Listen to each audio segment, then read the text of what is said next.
Hello guys, welcome to our channel. Today I am going to show you how to change Facebook page password. Okay, so let's get started. Then first of all, click on Facebook app. Okay, then click on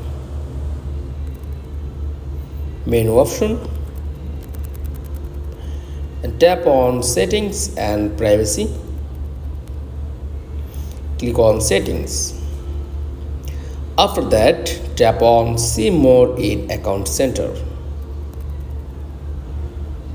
Scroll down, click on password and security. Then tap on first option, change password, and click on Facebook page and tap on current your old password. Then tap on new password and retype new password.